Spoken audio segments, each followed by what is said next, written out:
Good morning students, I am MRK. We are going to see 10th standard mathematics, chapter 5, unit exercise, 9th sum.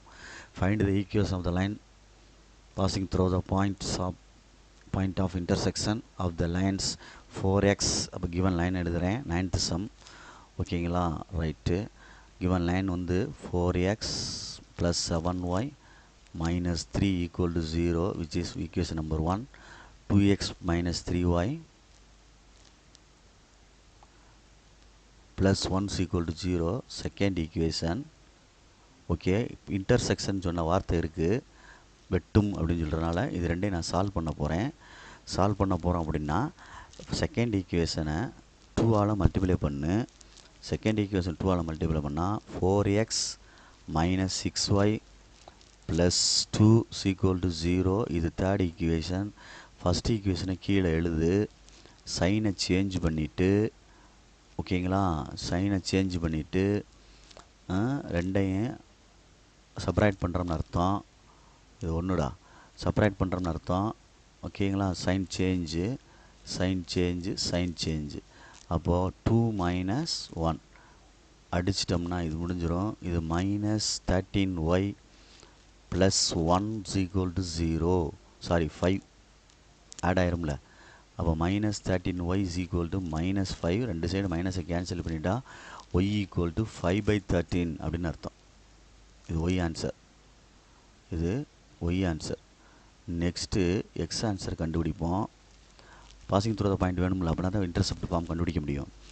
If y equal to 5/13 அப்படின்னா ஏதாவது ஒன்று ஈக்குவேஷனில் substitute பண்ணுவோம். ஃபஸ்ட்டில் விடுவோம், செகண்டில் விடுவோம். ஃபஸ்ட்லேயே போட்டுறவா, சரி. 4x plus 7y minus 3 is equal to 0.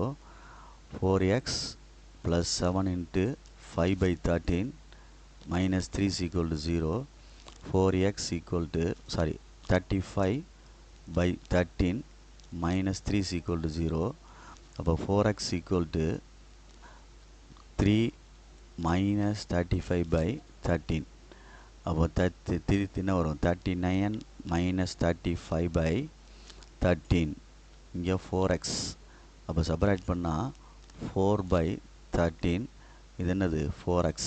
அப்போ x is equal to 1/13 அப்படின்றது ஆன்சர். 4 கேன்சல் ஆயிரும், 1/13. அப்போ பாயிண்ட் ஆஃப் இன்டர்செக்ஷன் அப்படின்னு எழுதுறோம்னா therefore the point of intersection இதுதான் அந்த வெட்டும் புள்ளி அப்படின்றது. ஸோ கேர்ஃபுல்லாக எழுதிக்கோ. 1/3 எழுதிட்டு தான் ஒய்யை எழுதணும். ரைட்டா? ரைட். இதுதான் point of intersection. Okay, next intercept form. The equation of straight line intercept form அப்படின்றது x by a plus y by b equal to 1. Okay, அப்போ ஏபி வேணும்ல. இன்டர்செப்ட் என்ன சொல்லியிருக்கான்? ஈக்குவல் இன்டர்செப்ட்னு வார்த்தை கொடுத்துருக்கான்.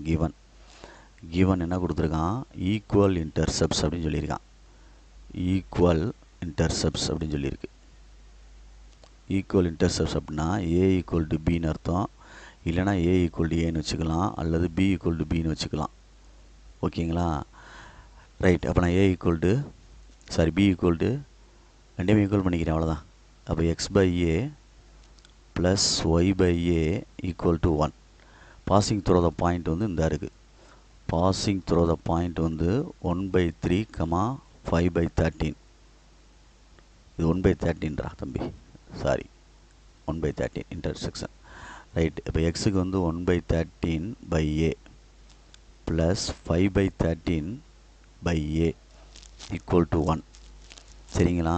அப்போ என்ன செய்யலாம் அப்படின்ட்டு பாரு, பொறுமையாக ஹேண்டில் பண்ணு, நிதானமாக ஹேண்டில் பண்ணு.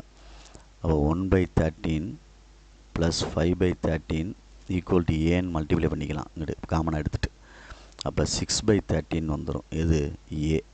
அவ்வளோதான், ரெண்டுமே ஈக்குவல் தானே. அப்போ பியும் என்ன தான்? இதே தான், இதுவும் பி தான். 6/13 ஏன்னா ஈக்குவல் இன்டர்செப்ட் அப்படின்றனால. சரி, அப்போ எக்ஸ் பை ஏக்கு என்ன? 6/13 plus y by 6/13 equal to 1. 13/x/6 plus 13 y by 6 equal to 1. அப்போ 13x plus 13y minus 6 equal to 0. அங்கிட்டு 6 வந்துடும், வெளியில் எடுத்தால் எடுத்துடும். அவ்வளோதான். காமனாக எடுத்துகிட்டு இங்கிட்டு கொண்டு வந்துட்டேன். புரியுதான்னு பார்த்துக்கோ, நிதானமாக செஞ்சுக்கோ. Okay, required equation of straight line. Okay, thank you.